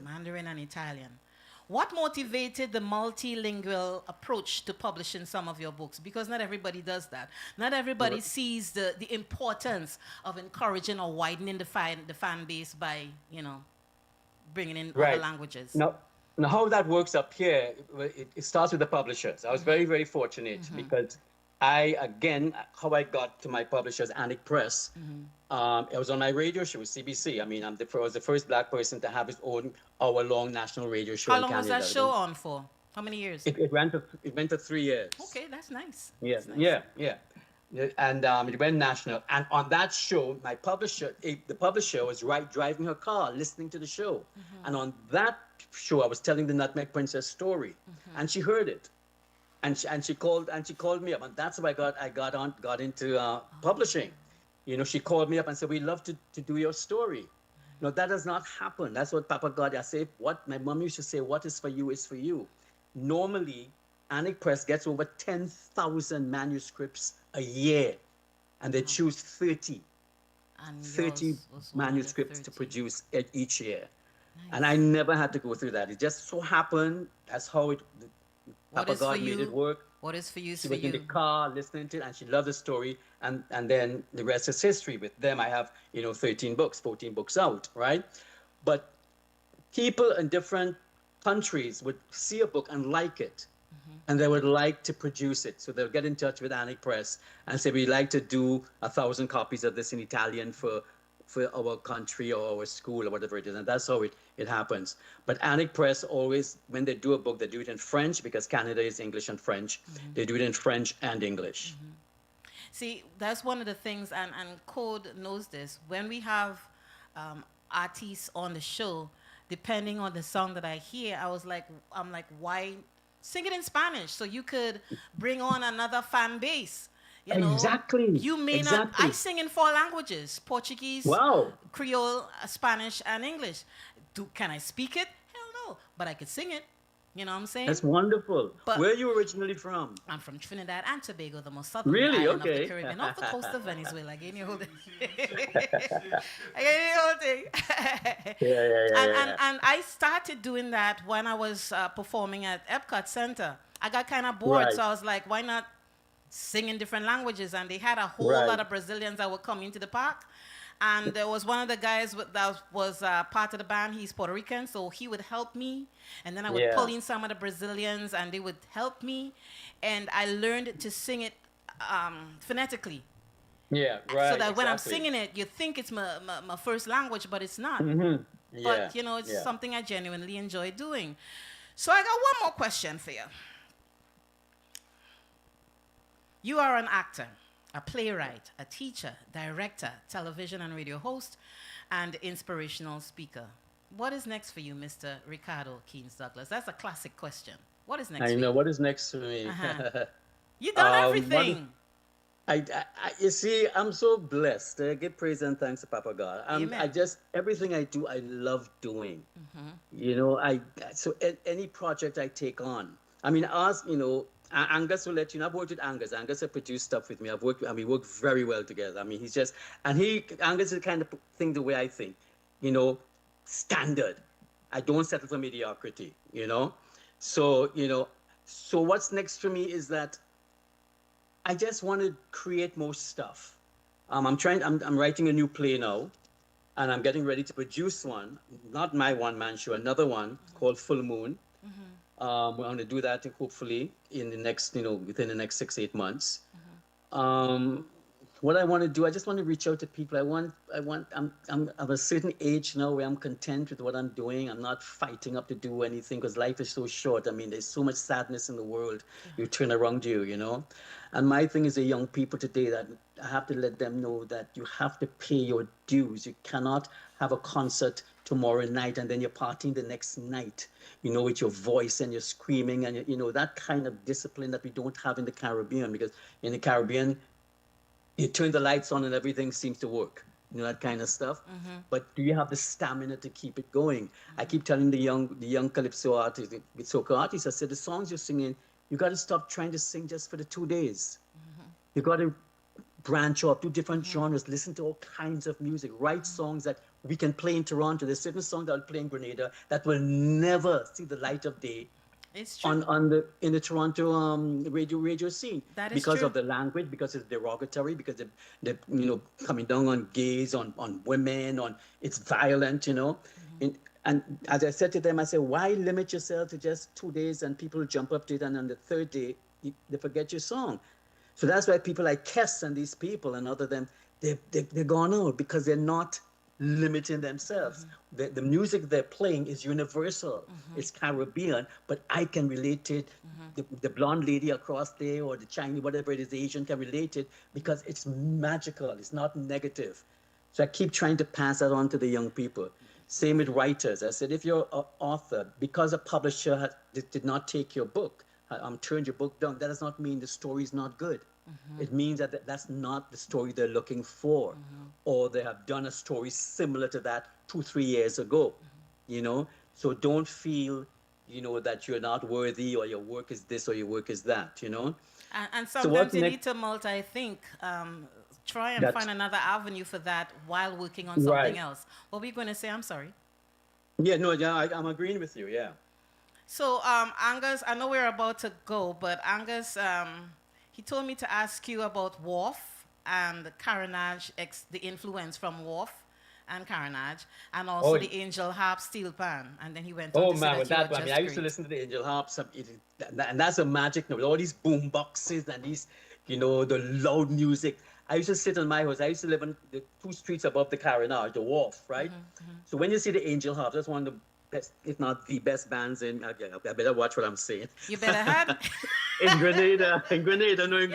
Resolve it to say in Grenada, right? Okay. Yeah. And I would sit at home, you're having, and that music will drift on, while they're practicing, in the pan yard. They'll drift up into the air and come into your house, and you can just relax. Now the music that's coming up is this boom box that's shaking your wall and shaking, But the Carnage is a credible place. I don't know if you know St. George. Have you ever been to Grenada? Yeah, my father is Grenadian. Really? Oh my God!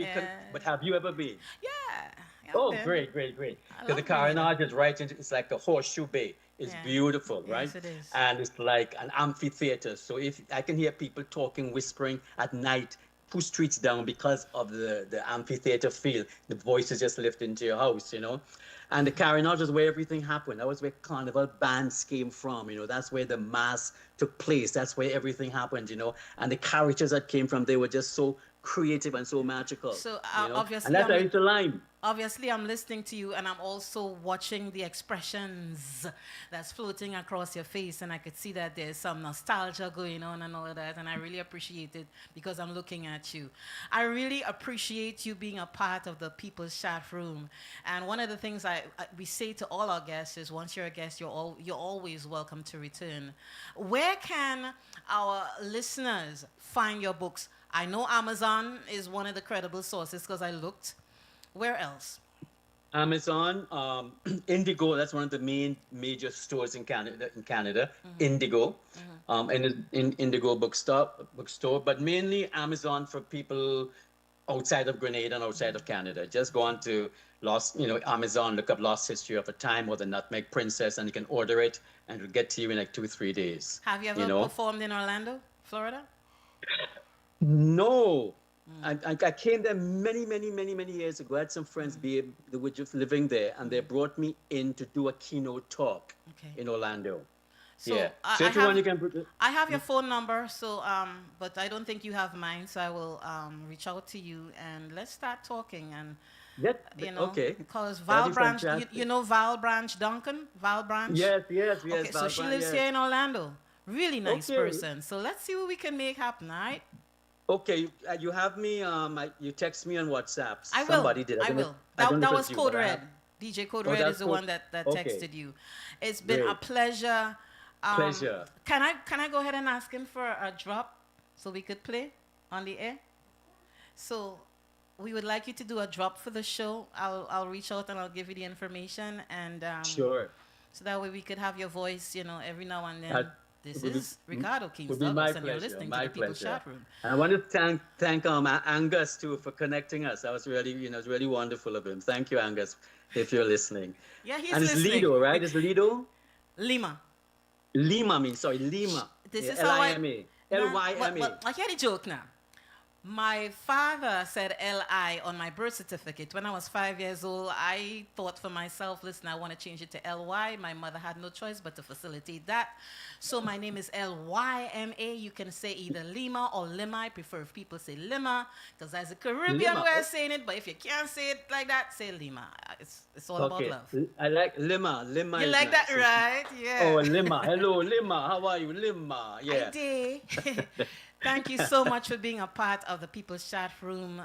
We look forward to when you return so we could have further conversations. And I will get one of your books just because it just makes sense to do that. Have a blessed one, and you take care. My pleasure. And say goodbye to your friend. Take it easy. Great. DJ Code Red. Take it easy. Thank you. You take care. Have a blessed weekend. Bye-bye. Blessing. You too. Guidance. You all have been listening to writer, author, actor, he's everything, including radio host for 3 years on CBC Radio, Mr. Richardo KEENS Douglas. It's all about love, and we appreciate him being on the show, and we look forward to his return. Y'all, let me turn you over to DJ Code Red. We ought to hear pretty much, right? Yes, indeed. Please remember to listen to the show in rebroadcast mode on Cultural Vibrations Radio tomorrow, CVR247.com and islandbeatradio.net. You're listening live on iTunesradio.com. Please subscribe to our YouTube channel. Be blessed.